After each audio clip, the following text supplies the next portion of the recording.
वक्रतुण्ड महाकाय सूर्यकोटि समप्रभ निर्विघ्नं कुरु मे देव सर्वकार्येषु। जय श्री कृष्णा। ज्योतिष एकाग्र चैनल में आप सभी का हार्दिक स्वागत, हार्दिक अभिनंदन। फेसबुक और इंस्टाग्राम पे यदि आप मेरा वीडियो देख रहे हैं तो इसमें आप सभी का हार्दिक स्वागत, हार्दिक अभिनंदन। मित्रों, आज का जो विषय है वो ये है, आपके शनि देव जो है, न्यायकारी देव 15 नवंबर 2023 को राहु के नक्षत्र सदविशाखा नक्षत्र से नक्षत्र परिवर्तन करते हुए धनिष्ठा नक्षत्र में प्रवेश करने जा रहे हैं और यह अभी वर्तमान समय में वक्री अवस्था में चल रहे हैं। वक्री अवस्था में धनिष्ठा नक्षत्र की एक विशेषता होती है। धनिष्ठा नक्षत्र के 2 चरण मकर राशि में आते हैं। प्रथम धनिष्ठा नक्षत्र का पहला चरण और द्वितीय चरण मकर राशि में आता है और तीसरा और चौथा चरण कुंभ राशि में आता है।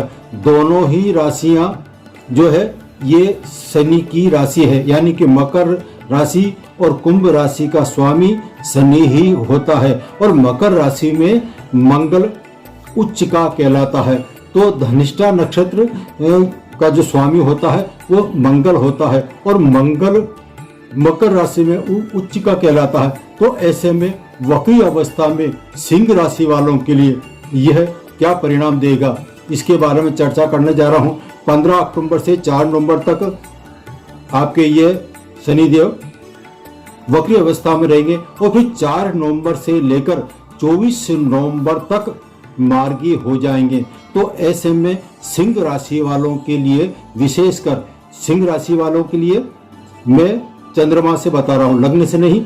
जिसका चंद्रमा सिंह राशि पे आता है तो उन राशि वालों के लिए 15 अक्टूबर से लेकर 24 नवंबर तक का समय कैसा रहेगा, ये शनि का राशि परिवर्तन नक्षत्र परिवर्तन आपके जीवन में क्या समाचार लेकर आएगा, तो ऐसे में मैं चर्चा कर रहा हूं।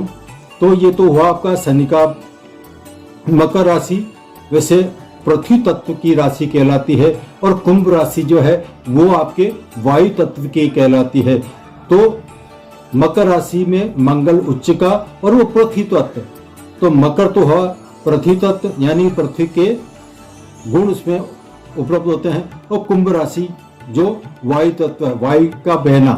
तो ये पृथ्वी तत्व में जब 15 अक्टूबर को शनिदेव धनिष्ठा नक्षत्र में प्रवेश करेंगे तो सिंह राशि वालों के लिए जब तक मकर राशि में शनि रहेगा तब तक इन लोगों को धन संचय करने की प्रवृत्ति होगी। ये जो भी विचार करेंगे धन को इकट्ठा करने के लिए, धन संचय या बैंक के बैलेंस की तरफ ये ध्यान देंगे। और उसके बाद में जब शनि धनिष्ठा नक्षत्र के तीसरे और चतुर्थ चरण में जाएंगे तब यह शनिदेव कुंभ राशि, यानी कुंभ राशि का जो है वो वायु तत्व होता है। तो इस अवधि में सिंह राशि के जातक वाले अपने व्यापार व्यवसाय को बढ़ाने पर विशेष ध्यान देंगे।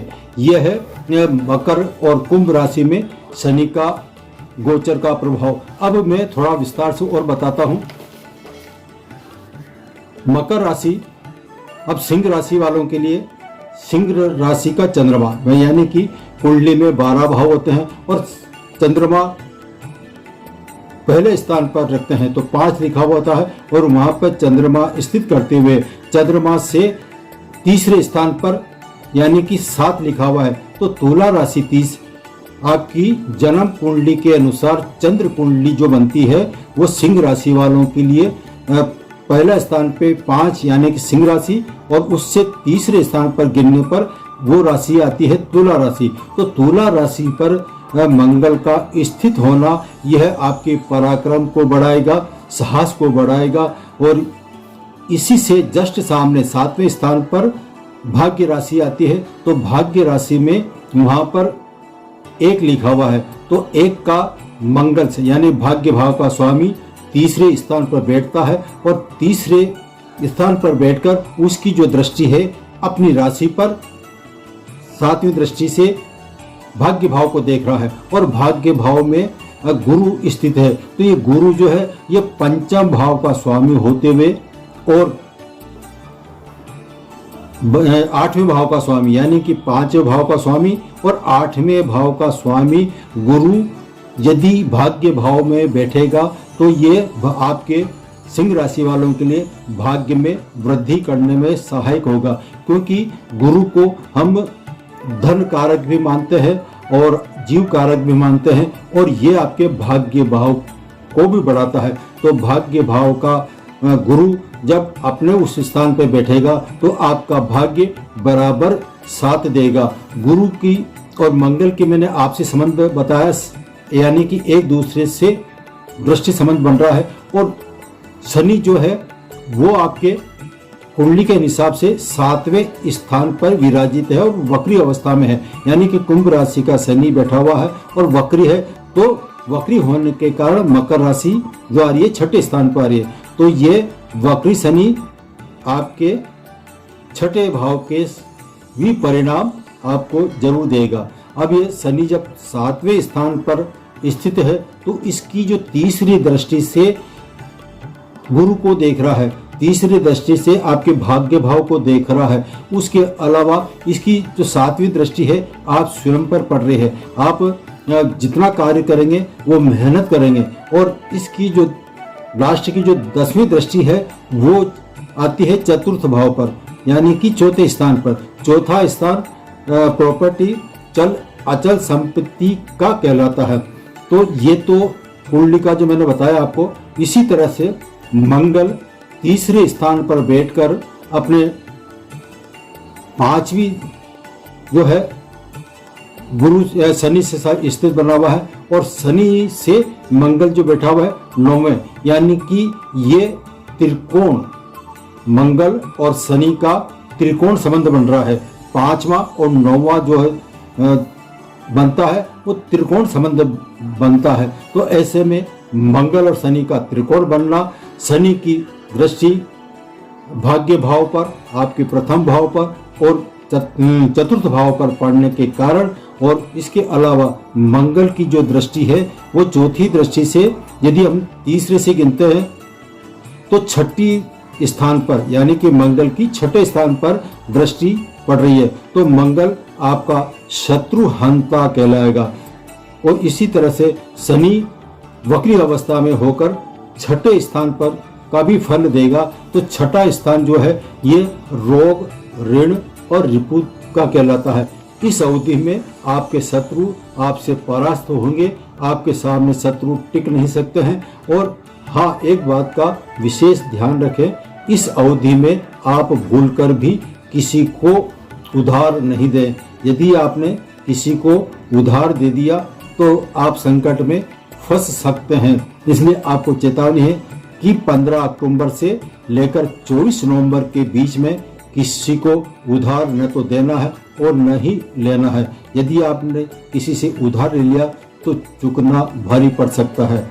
अब ये मैंने आपका दृष्टि संबंध बताया, ग्रहों का गोचर इस तरह बताया, तो ऐसे में क्या परिणाम मिल सकते हैं सिंह राशि वालों के लिए, तो वो मैं बता रहा हूँ। सिंह राशि वालों के लिए जब ग्रह का इस तरह से संबंध बनेगा तो आपका सर्वप्रथम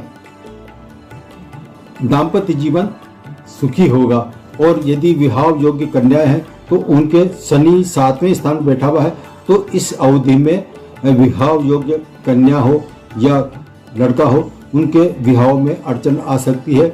लेकिन जिनका विवाह हो चुका है उनका दाम्पत्य जीवन प्रेमपूर्ण रहेगा, मधुर बने रहेगा। इसके अलावा उनको संतान से सुख प्राप्त होगा। यदि किसी के संतान योग बन रहा है तो इस अवधि में उसको संतान प्राप्त होगी। संतान से कुल मिलाकर संतान से संबंधित आपको शुभ समाचार मिल सकते हैं कोई। इसके अलावा भाग्य की हम बात करते हैं तो यदि कोई विदेश जाना चाहता है तो उसका विदेश योग बन रहा है। यहाँ विदेश योग के साथ में और यदि कोई कंपटीशन की तैयारी कर रहा है तो वो कंपटीशन की सक्सेस हो सकता है।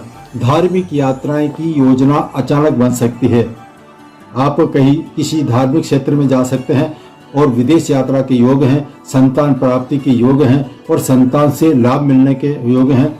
ये तो हो आपके। और यदि आप व्यापारी हैं तो आपको व्यापार में सफलता जरूर मिल सकती है। यदि आप ऑनलाइन बिजनेस कर रहे हैं, संचार से संबंधित कार्य कर रहे हैं, तो मंगल जब तीसरे स्थान पर बैठा हुआ है और गुरु भाग्य भाव में बैठा हुआ है तो यह आपका इस अवधि में भाग्य बहुत साथ देगा। ऑनलाइन जितने भी कार्य हैं उनमें आपको जबरदस्त सफलता मिलने के संकेत हैं।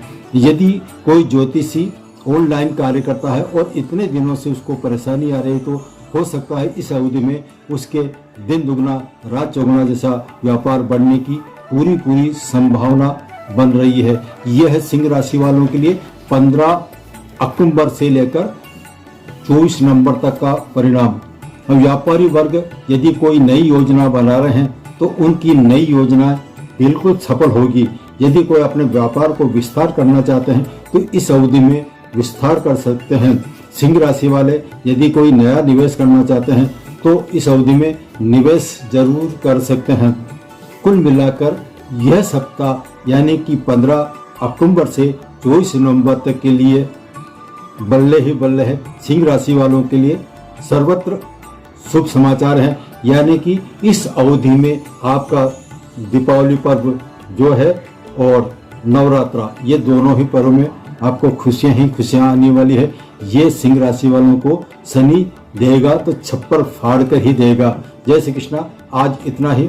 मैं अपनी वाणी को विश्राम दे रहा हूँ। यदि आपने मेरे चैनल को अभी तक सब्सक्राइब नहीं किया है तो प्लीज़ सब्सक्राइब कीजिए। आपको यह वीडियो अच्छा लगा है तो प्लीज़ आप लाइक कीजिए, शेयर कीजिए ताकि दूसरे आपके परिचित लोग भी इसका फ़ायदा उठा सकते हैं। एक बात है, यदि कोई व्यक्ति कुंडली विश्लेषण कराना चाहे तो हम कुंडली का विश्लेषण करते हैं, उपाय सहित बताते हैं, लेकिन शर्त ये है कि आप अनावश्यक समय अपना खर्च न करें और जो हमारी निर्धारित शुल्क है, जो दक्षिणा है, उसको कम नहीं करें। जय श्री कृष्णा। राधे राधे।